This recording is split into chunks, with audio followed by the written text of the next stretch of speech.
밀지 마시고 과감하게 하세요. 있는 그대로.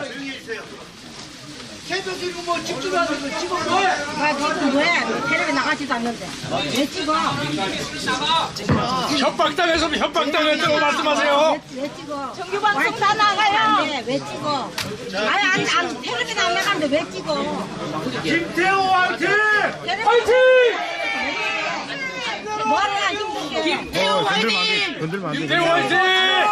힘내시고! 힘내시고! 용기치 마세요! 텔레비 내놔. 왜안 내놔? 텔레비 좀 내놔봐. 나지도 않는데 뭐하는데 와서 촬영해 시키더라. 맞아 텔레비도 안 내놓으면서. 김태호 힘내라! 공정방송해 공정방송! 공정방송하라고! 있습니다.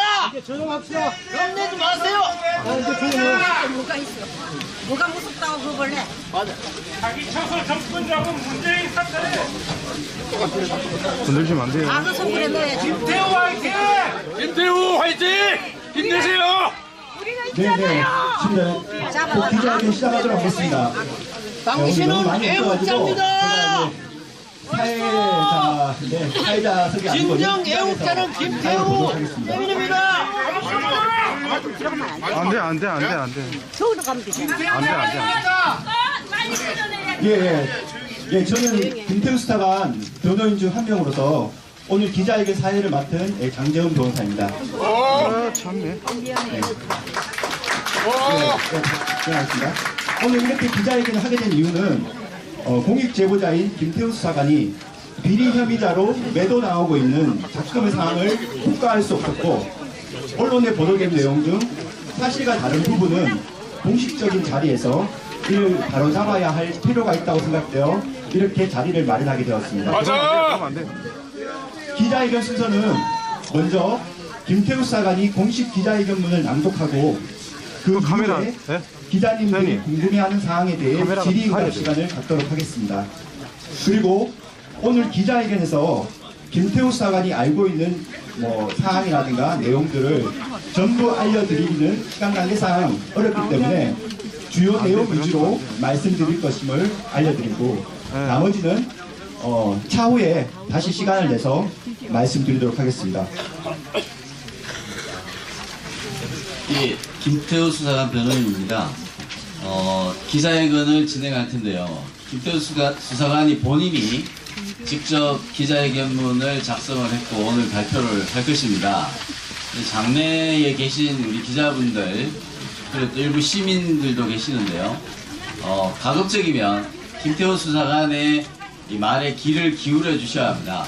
그렇기 때문에 어떤 기자회견 도중에 연호를 하시거나 좀 소란해지는 일이 생기면 우리 기자회견에 그게 도움이 안 됩니다. 그래서 김태우 수사관을 성원하신다면 정숙하게 좀 경청을 해주시기를 부탁드립니다.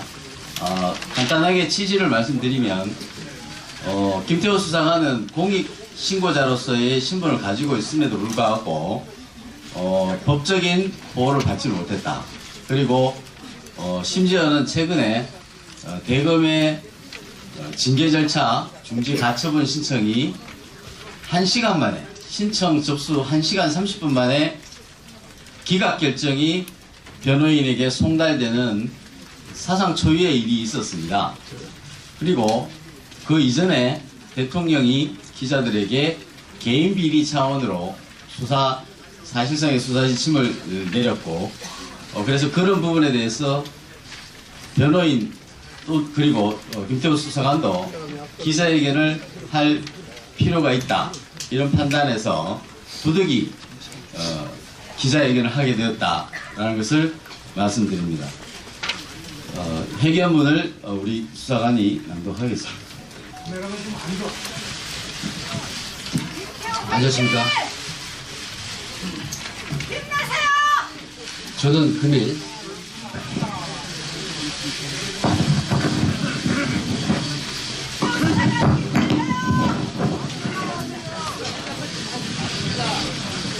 저는 금일 2018년 12월 14일자 SBS 8시 뉴스를 시작으로 제가 제보하였던 일련의 상황에 대하여 제보 내용의 정확성을 확인드리고 그에 대하여 올바른 평가를 바라는 마음에서 이 자리를 마련하게 되었습니다. 맞아요. 저는 청와대 특감반에서 3개 정부 연속으로 근무하면서 친여, 친야를 가리지 않고 비리가 포착되면 집중적으로 첩보를 생산하는 자세를 견지하여 왔습니다. 눈치를 보며 일을 할 것이면 검찰 수사관을 진작에 그만두었을 것이며 이 길을 걸어오지 않았을 것입니다.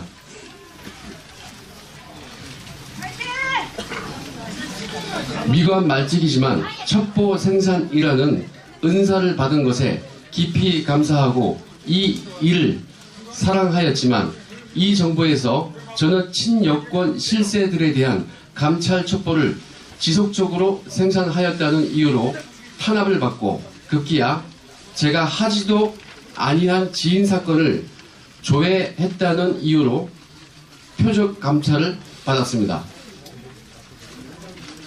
청와대는 제가 지인 사건을 조회하지 아니하였음을 알면서도 그것을 빌미로 저를 쫓아내기 위하여 불법적인 휴대폰 감찰을 벌였고 제가 동의하지도 아니한 부분에 대한 별건 휴대폰 포렌식 자료를 활용하여 저를 범죄자로 낙인 찍어 언론에 유포하였습니다. 맞아. 이에 대하여 대통령님의 가이드라인 제시 이후 그 다음날 저는 해임 처분되었고 저와 변호인들이 징계 처분에 대한 가처분을 행정법원에 제기하였지만 16페이지에 이르는 소장을 접수한 지 단 1시간 만에 기각되는 초유의 사태가 벌어졌습니다. 그리고 국민권익위에서는 공익 제보에 대한 보호 조치를 현재까지 내리지 못하고 눈치만 보고 있는 상황입니다. 뒤에 카메라 모입니다. 지금부터 총 6가지 사항에 대하여 하나하나 설명해 드리겠습니다. 먼저 최초 이 사건의 빌미가 되었던 경찰청 특수수사과 지인사건 조회와 관련하여 말씀드리겠습니다. 저는 저희 지인이 수사받는 사건을 조회한 사실이 없습니다. 위 사건에 대하여 대단히 큰 오해가 있는데 이에 대하여 말씀드리겠습니다. 먼저 특수수사과에서 실적을 조회하게 된 경위는 제가 청와대 특별감찰반에서 근무하며 작성했던 첩보 3건이 2017년 하반기경 특수수사과에 이첩되었는데 2018년 가을 무렵 동 사건들 중 수사가 성공하거나 결론이 나온 것이 있다고 언론에 나왔습니다. 제가 쓴 첩보 대상자 2명이 구속이 되었습니다. 그것이 언론에 나왔습니다. 맞아요. 실적 규모를 확인하기 위해 2018년 11월 2일 오후 경찰청 특수수사과를 찾아갔습니다. 찾아가기 전에 저는 저의 직속 상관인 김태곤 검찰 사무관에게 말했습니다. 제가 쓴 첩보로 특수수사과에서 혐의자를 구속시켰습니다. 라며 언론 기사 출력물을 보여주니 김태곤 사무관은 특감반 연말 실적을 확인하여 수석님께 보고해야 하니 한번 알아봐라 라고 지시하였습니다. 본인의 경우 검찰 사무관 특별 승진의 실적에 크게 도움될 사안이라서 승진을 위해서라도 실적을 확인해야 하는 상황이었습니다. 이에 경찰청 특수수사과 출신 박모 형사에게 제가 부탁하기를 특수수사과 관리반에 특감반 실적 조회하러 갈 것이니 미리 전화 예약을 해달라고 하고 11월 2일 오후에 찾아갔습니다. 관리반장 김모 경감에게 저는 특감반에서 이첩시킨 첩보 3건에 대하여 조회를 의뢰하였는데 당시 저는 어떤 첩보인지 말로 얘기한 적도 없습니다. 그냥 제가 작성한 첩보의 이첩표를 건네주었고 김 경감이 하나씩 조회하여 그 결과를 자필로 빨간 펜으로 기재하여 준 것입니다.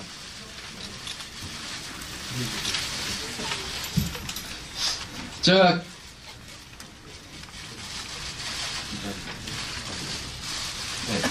추후에 그 이첩표를 기자님들에게 배포를 해줄 것인데요. 거기에는 제가 쓴 첩보 제목과 작성자, 이첩일자, 이첩기관이 기재되어 있습니다. 제가 어떤 것을 조회 의뢰하였는지 그 첩보 제목이 나와 있고요. 그거에 대해서 담당 관리반장이 자필로 빨간 펜으로 이렇게 스스로 기재를 해준 것입니다.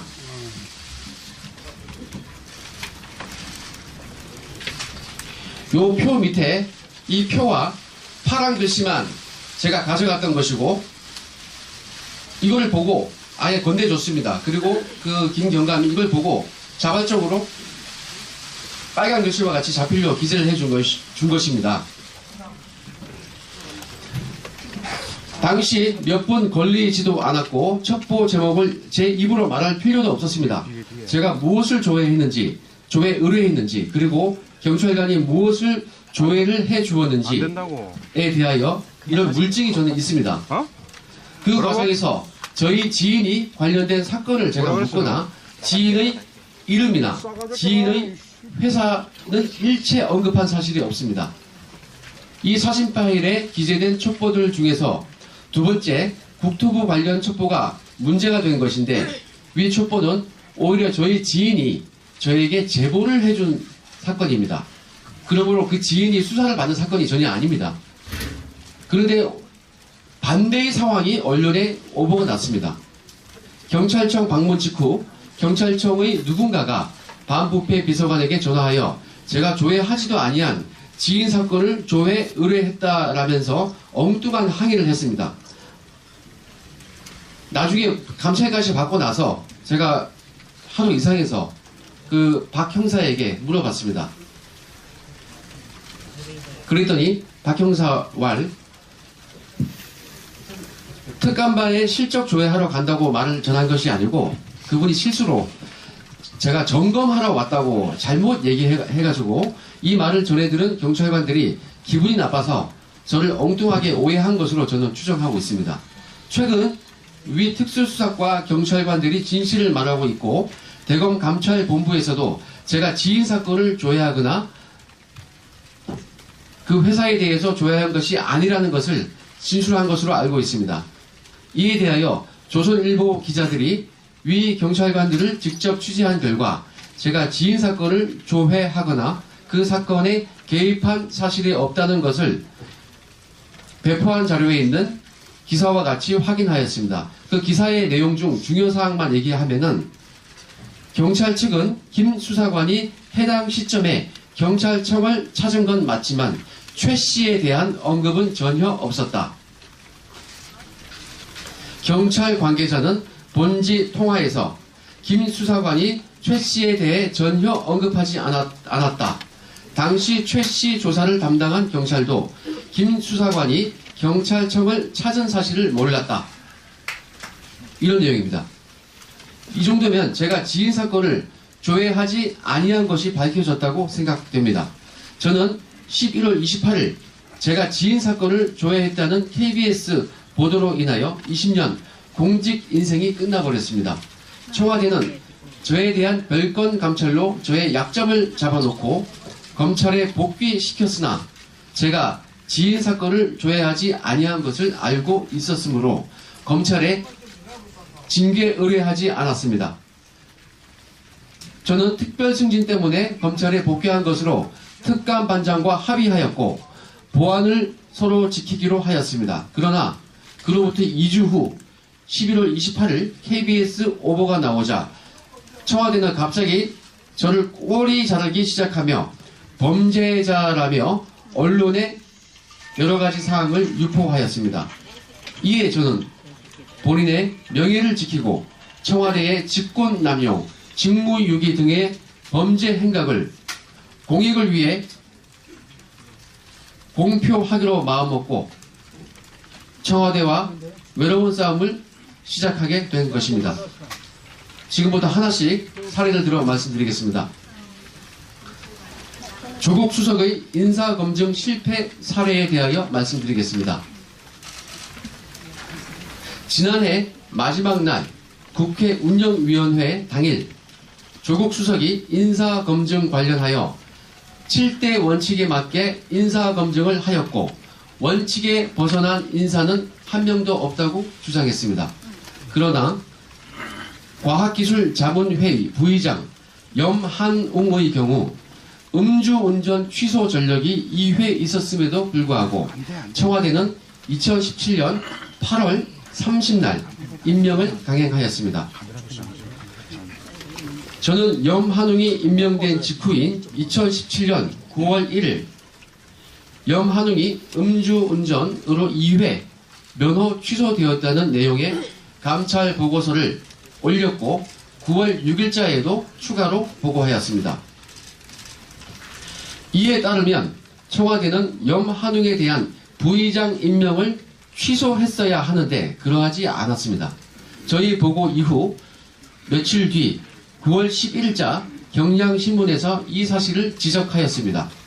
앞서 문재인 대통령은 2017년 5월 29일 수석보좌관 회의를 주재하면서 정치자금법 위반, 선거법 위반, 그리고 음주운전 등을 5대 비리보다 더 큰 문제로 거론한 바 있습니다.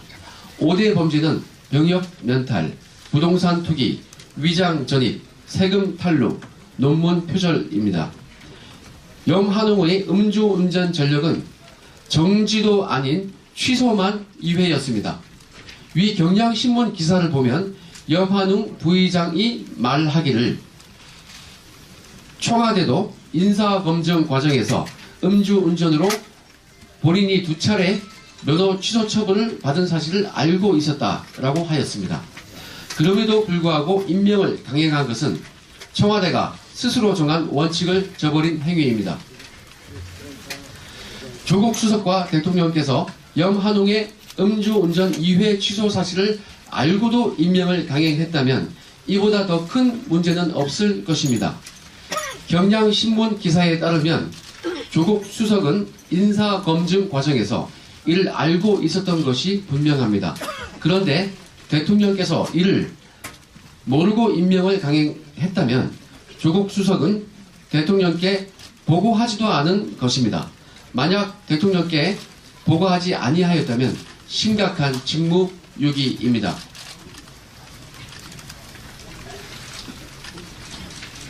제가 최초로 공익제보했던 우윤근 대사 사건의 경우에도 이와 비슷했습니다. 저의 감찰 보고서를 박형철 비서관으로부터 전해들은 조국 수석은 비서관에게 확실하냐고 물었고 확실하다는 비서관의 대답에 조 수석이 임종석 비서실장에게 보고하자 임 실장이 사실로 확인되었으니 대책을 강구해야겠다라고 말했습니다. 이 부분은 언론에도 나와 있듯이 서로 임 실장과 우윤근 대사가 말이 맞지 않아서 보고받지 않았다는 임 실장의 말과 달리 우 대사는 임 실장과 통화를 했다고 시인한 바 있습니다. 그럼에도 불구하고 조치는커녕 비서관은 특감반장을 통하여 저에게 보안을 잘 지키라고 하였고 그로부터 한 달도 되지 않아 우윤근이 러시아 대사로 임명되었습니다.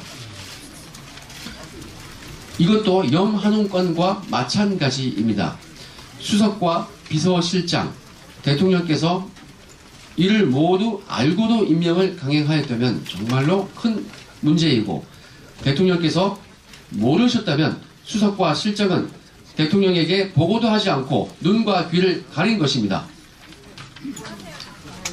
인사와 관련하여 제가 올린 감찰 보고서는 모두 묵살되었는데 그 대상자를 말씀드리면 우윤근 러시아 대사, 염한웅 부의장, 김상균 철도시설공단 이사장이 대표적입니다.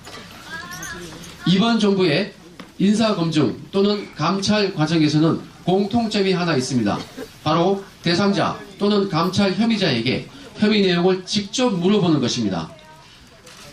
잘못한 사람이 예, 제가 잘못했습니다 라고 스스로 시인하는 경우가 얼마나 있겠습니까?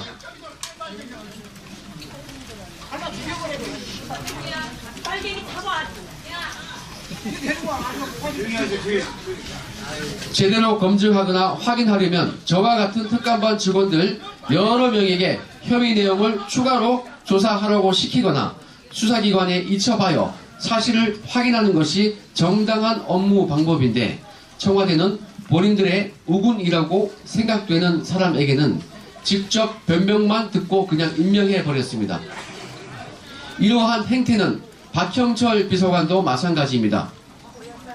자신과 친한 모 검찰 간부에 대한 감찰 보고서를 보고받았으면 저나 다른 특감반원들에게 확인시키거나 검찰에 이첩시켜 확인하면 될 것입니다.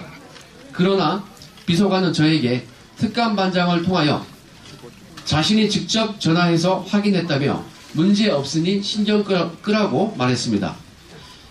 이번 손혜원 의원의 사건도 마찬가지입니다. 민주당에서는 손혜원 의원에 대해서는 문제없다고 말합니다. 공정하게 일을 처리할 마음이 있다면 손혜원 의원이 말만 듣고 그대로 믿어주기보다는 공정한 방법으로 정밀 조사를 하는 것이 맞습니다.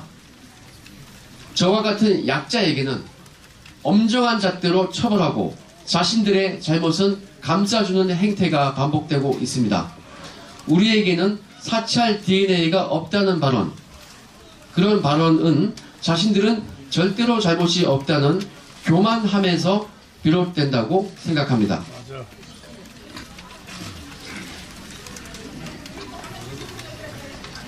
청와대 민정수석실의 국가예산 횡령에 대하여 말씀드리겠습니다.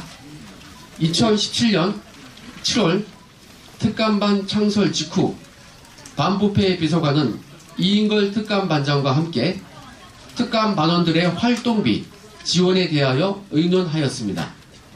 특감반원들은 매일 외근 활동을 하며 출장을 다니기 때문에 활동비를 출장비 명목으로 매월 100만원 상당을 각 개인의 계좌로 송금해 주었고, 특활비 또는 특정 업무 경비로 기억되는데요, 현금 40만원을 봉투에 넣어서 직접 개인별로 지급하였습니다.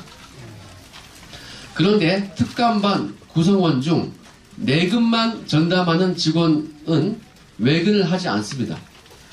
그럼에도 불구하고 내근 직원에게도 허위 출장 신청서를 작성하는 방법으로 출장비를 지급했습니다.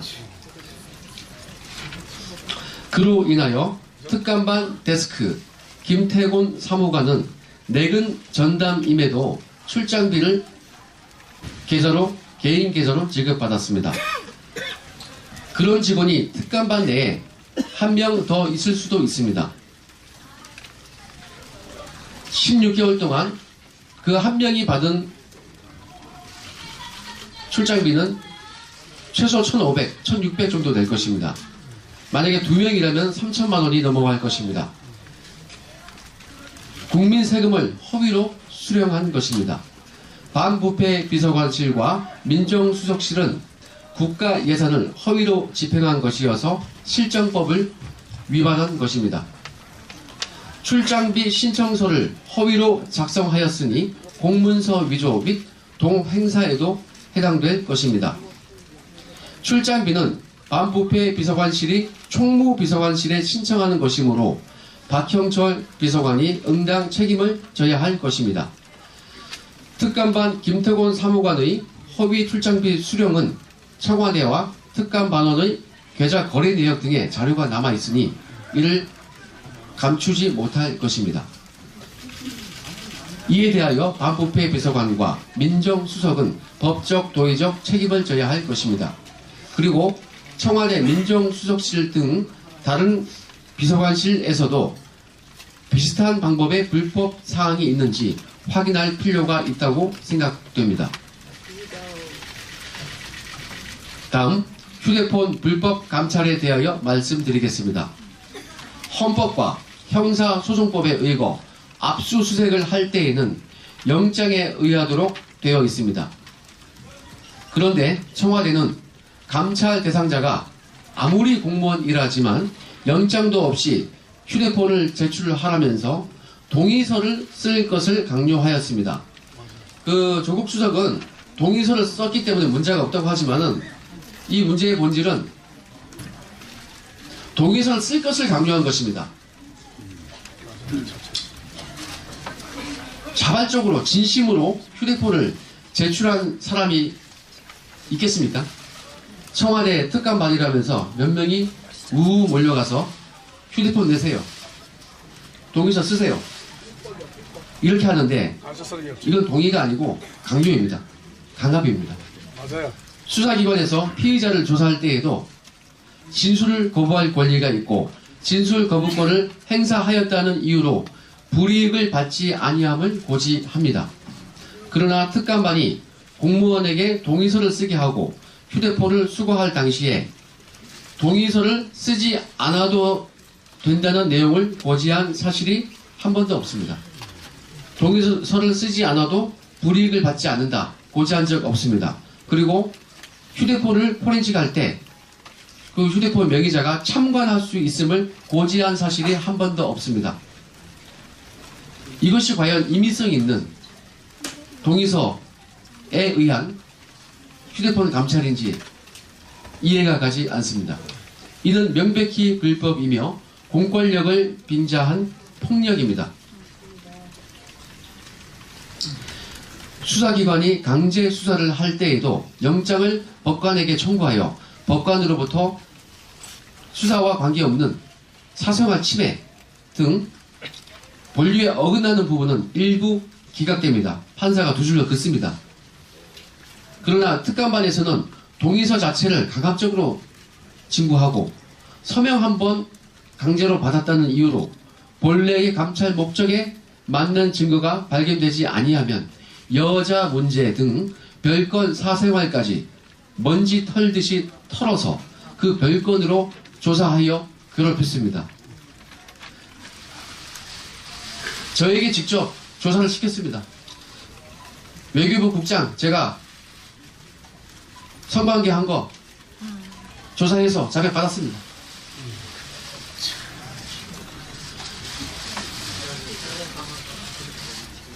저에게 그러한 일을 시켰습니다. 그러한 별건 여자 문제로 징계 조치까지 하였습니다. 그런데 이것도 형평성에 어긋납니다. 모 국장은, 잘 나가는 국장은 그냥 아프리카 인근의 대사로 정보 조치만 하고 어떤 사람은 그 사람은 참여정부에서 일했기 때문에 아마 그런 조치를 받은 것 같습니다. 반면 박근혜 정부에서 일했던 같은 외교부 간부는 모 심의관은 비슷한 문제로 징계까지 받았습니다. 똑같은 외교부 직원인데 잣대가 다릅니다. 네. 저의 경우 6급 이하라고 감찰받고 비리자로 낙인 찍어 내쳤습니다. 예. 같은 잣대가 아닙니다.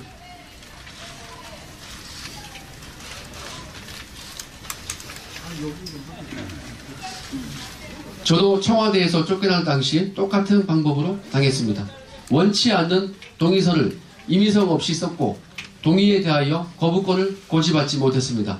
포렌식 할 당시 저 같은 사람도 참관권을 고지받지 못했습니다.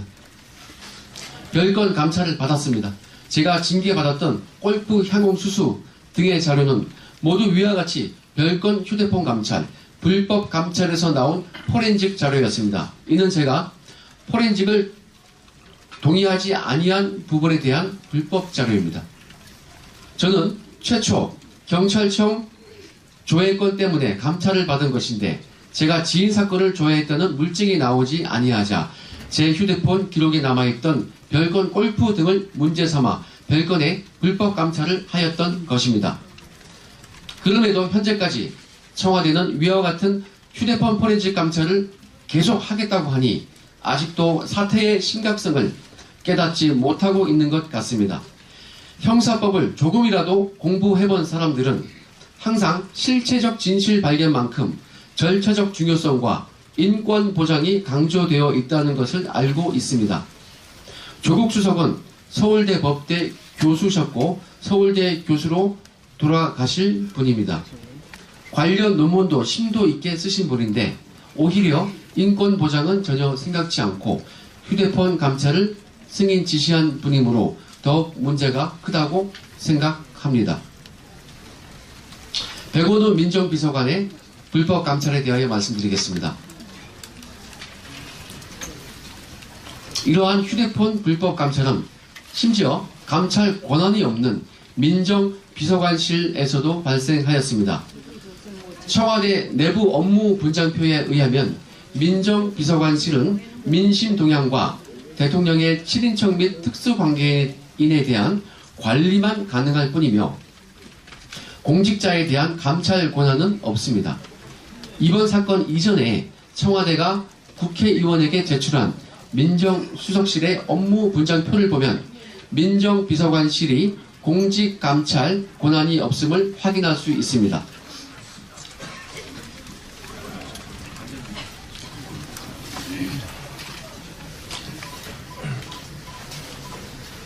이것은 제가 저희 지인을 통하여 입수한 민정수석실 업무 분장표입니다. 이것은 제 사건이 발생하기 전에 작년에 국회의원실에서 입수한 것이라고 합니다. 이 업무 분장표를 보면은 분명히 민정비서관은 국정 관련 여론 수렴 및 민심 동향 파악, 대통령 친인척 및 대통령 주변 인사에 대한 관리라고 되어 있습니다. 이 표에 의하면 업무 분장표에는 민정비서관실이 공직자를 감찰할 수 있다는 내용이 전혀 없습니다. 그럼에도 백원우 비서관은 민정비서관실 직원에게 지시하여 2018년 10월 2일 해양경찰청 운영지원과의 인사 책임자, 인사팀장 및 상훈 담당자 등에 대하여 휴대폰과 컴퓨터를 강압적으로 제출받고 포렌직을 한 후 소환조사까지 하였습니다. 공직감찰 권한이 없음에도 불구하고 특수부를 방불할 정도로 조사를 진행하였습니다. 이는 제가 직접 목격하였기 때문에 알고 있고 관련 증거도 충분히 가지고 있습니다. 또한 백원우 비서관은 이뿐만 아니라 특감반에서 수집한 정보 중에 업자들 간의 이권 분쟁이라는 이유로 킬당한 것에 대하여 특감반장과 저에게 경찰에 이첩하도록 압력을 행사하였습니다. 백원우 민정비서관은 업무적으로 저희들의 특감반장이나 저의 직속 상관이 아닙니다. 옆부서입니다. 지휘받을 이유가 없습니다. 제가 그때 작성한 첩보는 2017년 8월 23일 작성했던 해수부 공직자, 정치인 관련 해운업 비리 첩보였습니다. 김무성과 김기춘도 언급되어 있는 첩보였습니다. 2017년 8월 하순경 제가 작성한 위 첩보가 이인걸 특감반장에 의해서 보류된 바 있는데 이거는 너무 민간 업자들과의 문제고 좀 예민한 문제가 있어서 보류가 되었습니다. 이에 대하여 9월경 백원우 비서관이 이인걸 특감반장에게 말했습니다. 특감반에 김태우라고 있느냐? 김태우가 좋은 첩보를 썼다고 하는데 왜 이첩을 하지 않느냐라고 질책하면서 수사기관에 이첩하도록 지시하였습니다. 당시 이인걸 특감반장은 민정비서관에게 질책을 받은 직후 벌개진 얼굴로 저를 찾아왔습니다. 그리고 저에게 미안해하는 표정으로 위와 같이 민정비서관으로부터 질책당한 내용을 이야기해주면서 경찰에 이첩시킬 테니 그때 그 첩보의 제보서와 증빙 자료를 준비하여 건네주면 반부패 비서관실에 근무하는 문모 경정을 통하여 경찰청에 이첩하겠다고 하였습니다.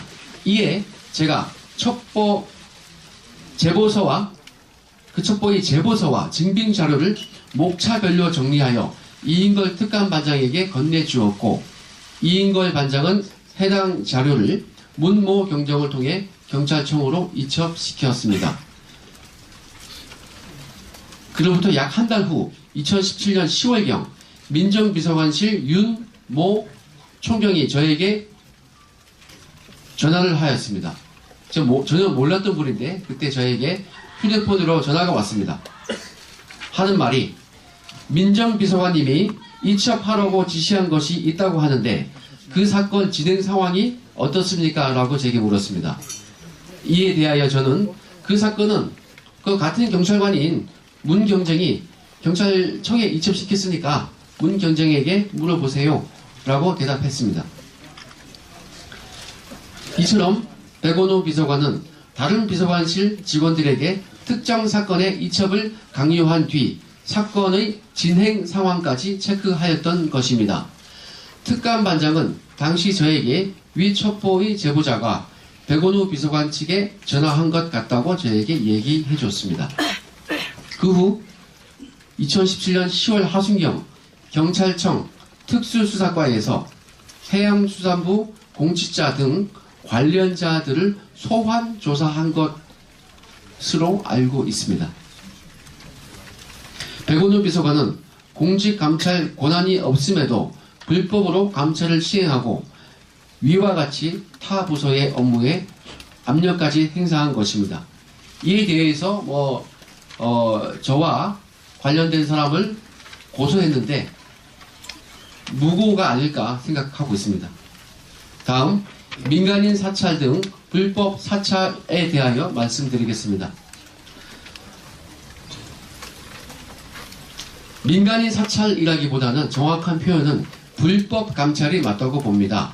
민간인 사찰, 정치인 사찰, 블랙리스트 사찰 등은 모두 불법 감찰의 범주에 포함됩니다. 청와대는 민간인 사찰에 대한 언급이 나오면 불순물로서 모두 폐기했다고 하였습니다. 그리고 저를 두고 하는 얘기가 지난 정부의 민간인 사찰 습성을 버리지 못하고 민간인 정보를 들고 보고하기에 엄청 경고했다.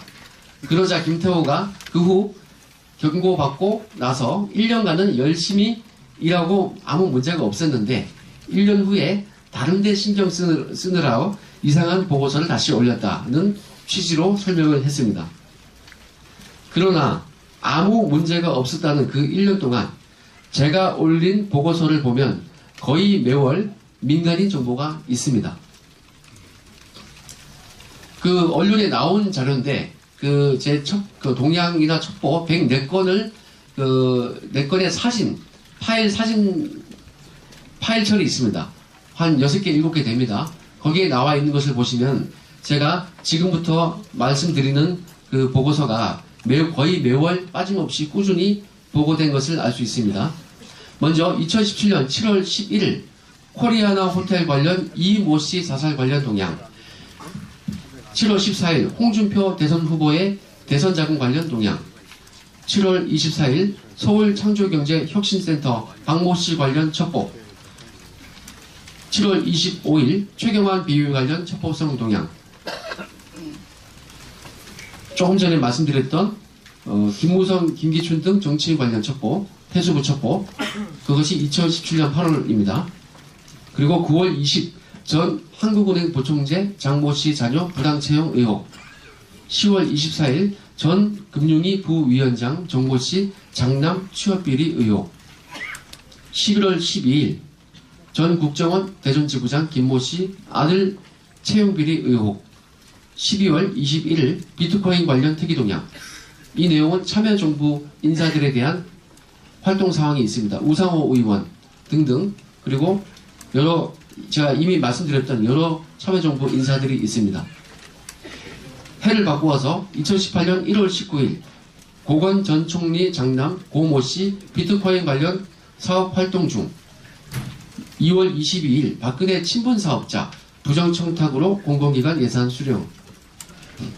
5월 18일 우리은행 오비 손모 은행장 맹비난. 6월 25일 대형 시멘트사의 불공정 거래 등 갑질 행위로 몰이. 7월 24일 조선일보 BHA 홍석현 회장 외환관리법 위반 혐의 검토 여부 취재 중. 8월 6일 조선일보 민주당 유모 의원 재판 거래 혐의 취재 중. 8월 27일 진보교수 전모 교수 사감으로 사적 감정으로 VIP 비난. 8월 28일 MB정부 방통위 황금주파수 경매 관련 SK 측의 8천억 특혜 제공. 이상과 같이 1년간 아무 문제 없이 민간인 정보를 쓰지 않았다는 청와대 해명과는 달리 1년 동안 거의 매월 민간인 또는 정치인 관련 동향과 촉보를 다수 작성하였습니다. 그리고 그들은 사전에 보고받고 보고서 쓸 것을 지시하고 다시 보고받았습니다. 그리고 청와대는 제가 과기정통부를 지원한 2018년 8월 말부터 한 달간 근신처분을 주었다고 얘기했습니다. 그러나 저는 한 달간 근신을 받은 사실이 없습니다.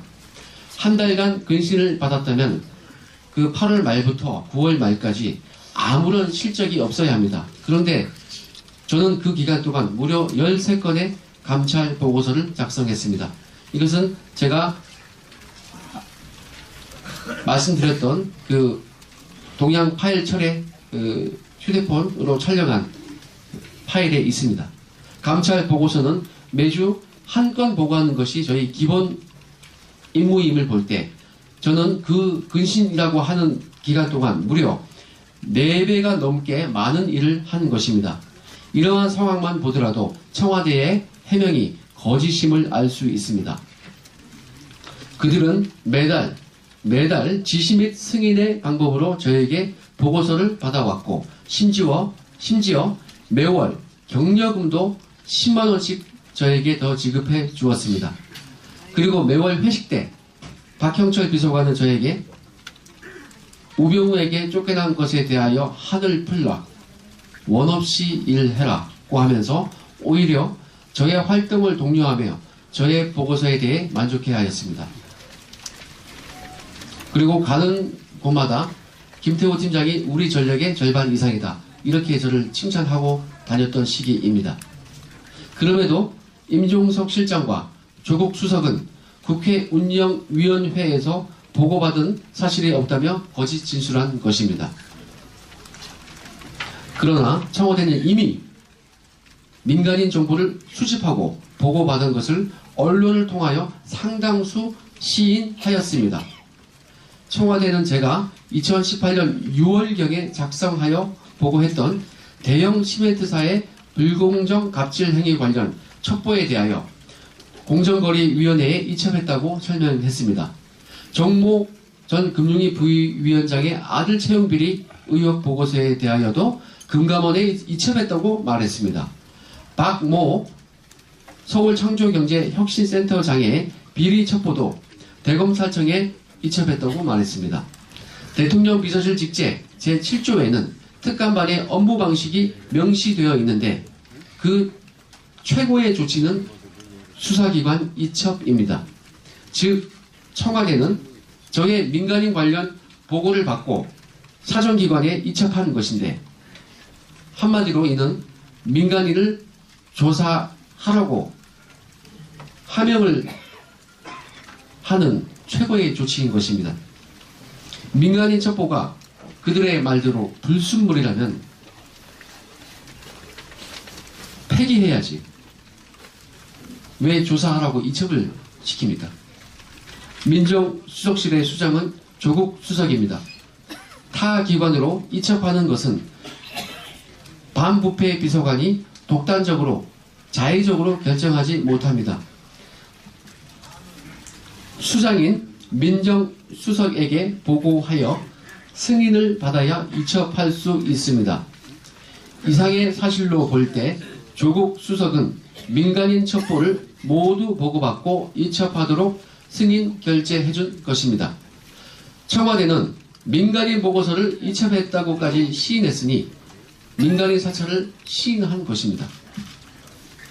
추가로 비트코인 관련 참여정부 인사들에 대한 정보 수집은 반부패 비서관이 자신이 직접 지시한 것임을 언론을 통하여 명확히 밝혔습니다.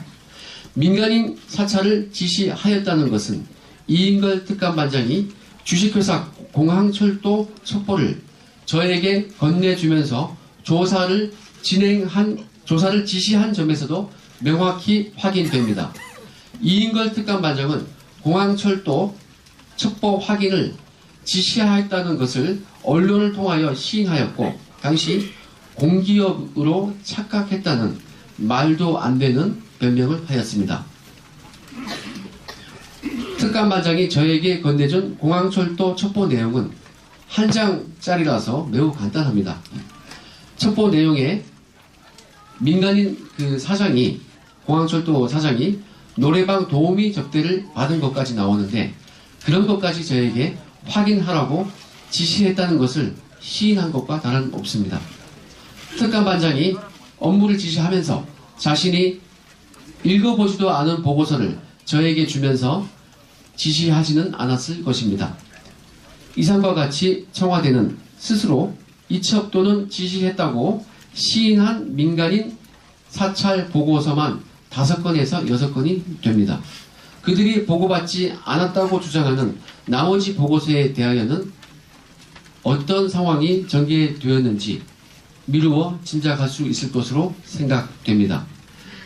청와대는 저에게 보고를 받지 않았고 이인걸 특감반장 선에서 불순물을 정리했다고 주장하고 있습니다. 대통령께서는 심지어 제가 혼자 한 일이라며 검찰 수사에 가이드라인을 주셨습니다. 그러나 이미 말씀드린 바와 같이 청와대 스스로 보고받고 이첩했다고 시인한 민간인 감찰 보고서가 여러 건 있습니다. 공공기관 블랙리스트 관련 불법 감찰 부분은 현재 동부지검에서 수사가 진행되고 있으니 그 부분은 금일 언급하지 않겠습니다. 민정수석은 특별한 일이 없는 한 매주 특감반이 작성한 5건의 동향 보고서를 반부패 비서관으로부터 보고받았습니다. 16개월간 최하 300건의 보고서를 받았을 것입니다.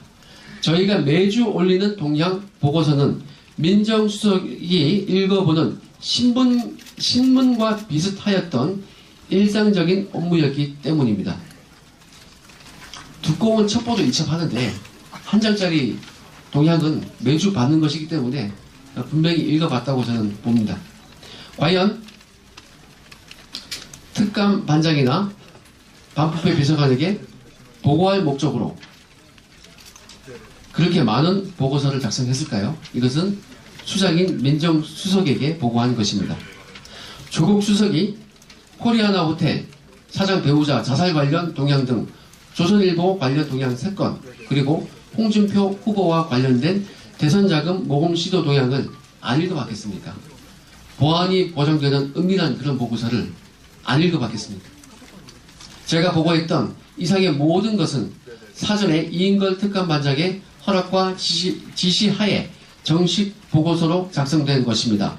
민간인 사찰, 정치인 사찰, 공공기관 블랙리스트 등 보고서의 존재 자체가 그들이 저에게 지시하고 보고받았다는 중요한 물증입니다. 그 외 2018년 8월 저는 이인걸 반장의 지시 및 승인을 받고 대북 사업 동향을 보고한 사실이 있습니다. 이는 송영길 의원과 관련된 부분입니다.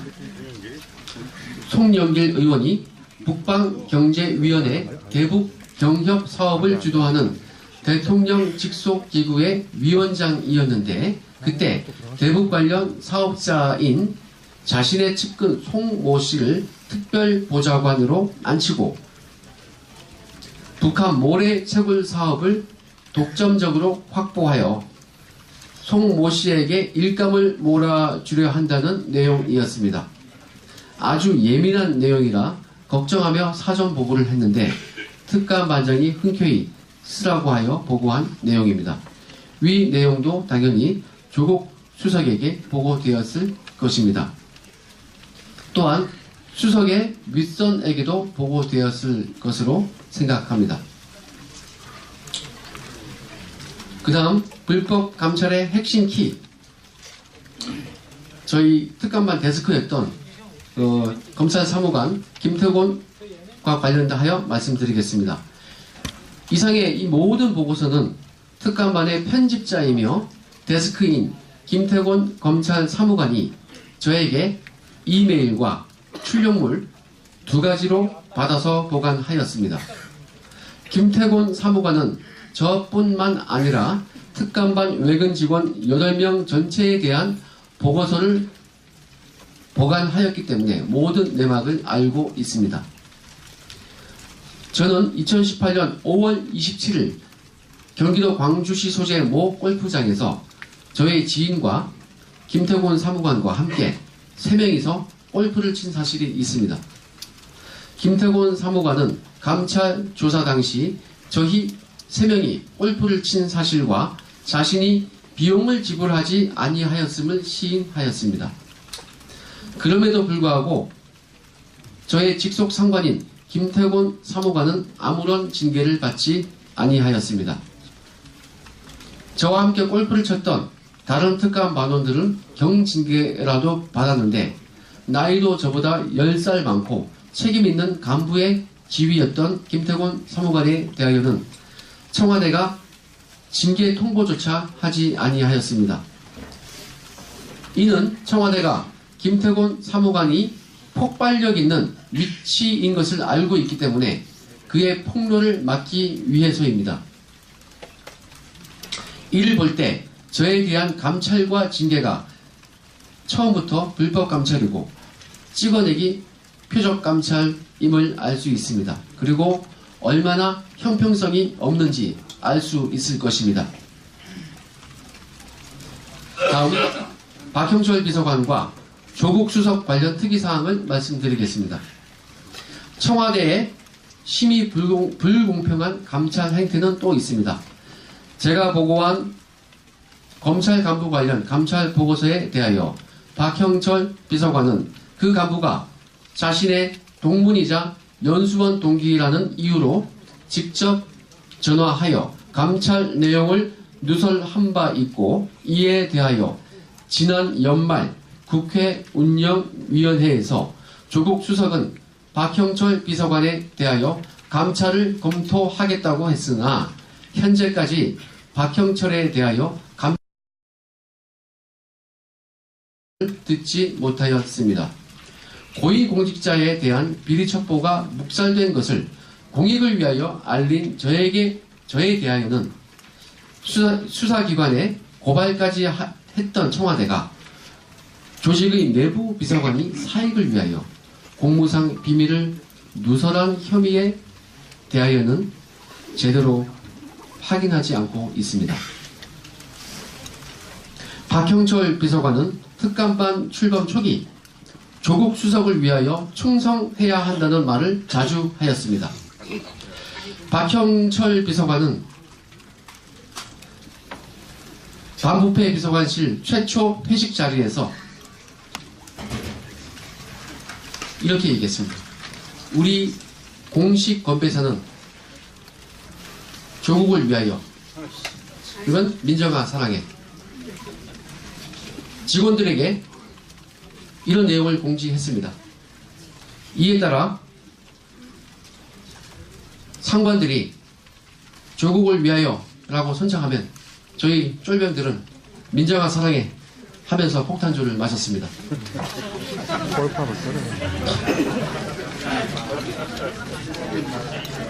박형철 비서관은 조국 수석에 대한 충성을 강조하며 심지어 임종석 비서실장에 대한 비리 정보도 가져오라고 하였습니다. 업무 감찰 범위는 맞습니다. 국민을 위하여 충성한 것이 아니라 직속 상관에게 충성한 것입니다. 저는 직속 상관이 아닌 국민을 위하여 친여, 친야를 가리지 않고 비리가 포착되면 즉시 확인하여 보고하였던 것인데 그로 인하여 저는 감찰과 징계라는 무자비한 폭력을 당하였던 것입니다. 박형철과 저 중에서 누구를 징계하는 것이 공정한 것인지 제대로 심판되어야 할 것입니다. 다음, 본인에 대한 청와대 측의 모욕 및 명예훼손 행태에 대하여 말씀드리겠습니다. 윤영찬 전 수석은 저를 두고 그 유명한 미꾸라지라고 비하하였고, 특히 민주당 홍익표 수석 대변인은 저를 두고 꼴뚜기로 비유하며 조롱하였습니다. 개인적으로 저희 모친께서는 그 방송을 보고 알아누우셨습니다. 저는 이에 대하여 심한 모욕감과 수치심을 받았으므로 철저히 법적 조치를 취하여 응당의 벌을 받도록 하겠습니다. 열렬히 지지합니다. 열렬히 지지합니다. 하지만 만약 그들이 지금이라도 저에게 진심으로 용서를 구한다면 통 크게 받아들일 용의가 있습니다.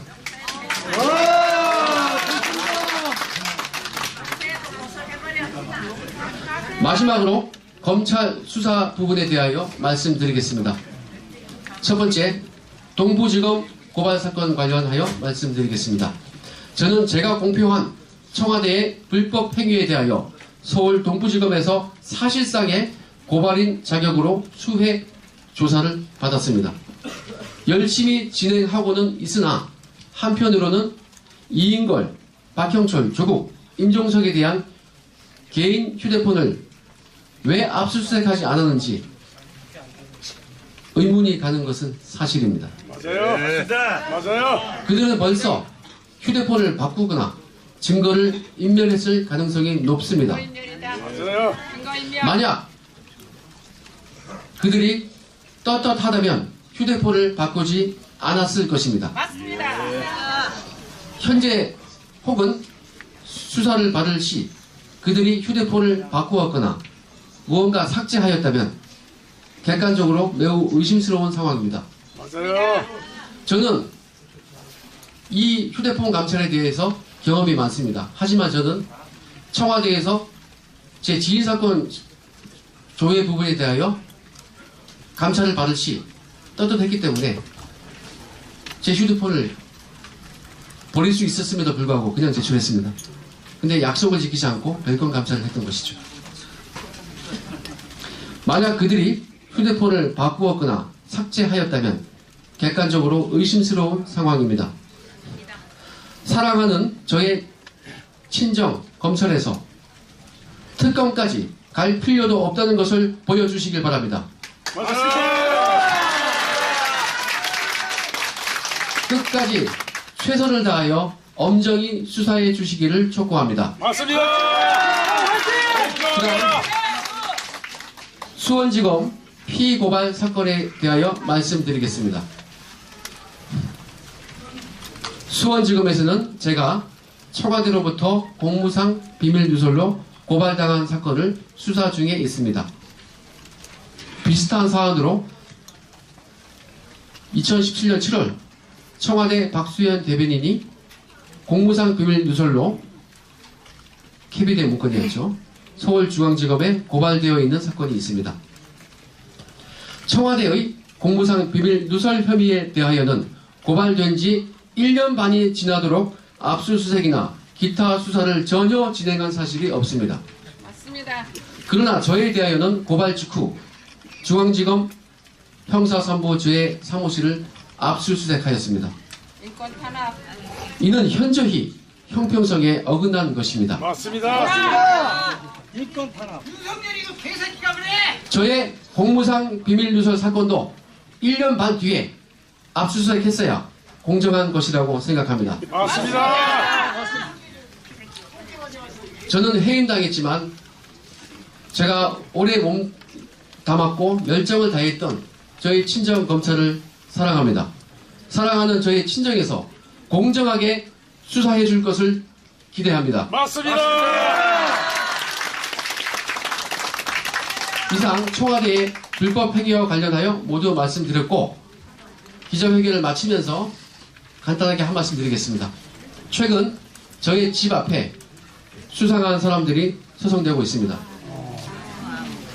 인권 탄압. 초인종을 누르고 그냥 간 경우도 있다고 합니다. 경찰은 뭐해? 저는 만 6세와 이제 갓 2돌이 지난 아이들이 있습니다. 아내와 아기들이 불안에 떨고 있습니다. 맞아요. 해임도 되었습니다. 많이 불안합니다. 맞습니다. 많은 분들께서 감시의 눈으로 지켜주셨으면 합니다. 힘내세요. 힘내세요. 용기 잃지 마시고 힘내세요. 저는 차후 어떠한 압력에도 굴복하지 않겠습니다. 맞습니다. 역시 김태우입니다. 역시 김태우입니다. 청와대의 불법 사찰, 포괄적인 휴대폰 별건 감찰, 직무유기, 국회의원 하시오. 공무상 비밀 누설 등 범법 행위에 대하여 좌시하지 않고 끝까지 밝혀내도록 최선을 다하겠습니다. 오늘 문재인 실어내고 네가 해라. 대통령.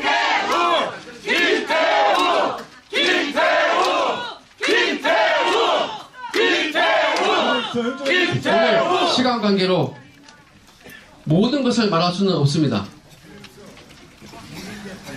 추가로 제가 폭로할 내용은 시기를 보아 다시 말씀을 드리겠습니다.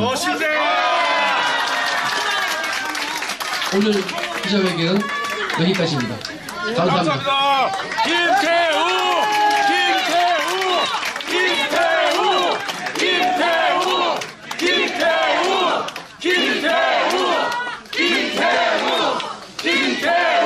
예, 잠깐 장례를 좀 정돈을 하고요.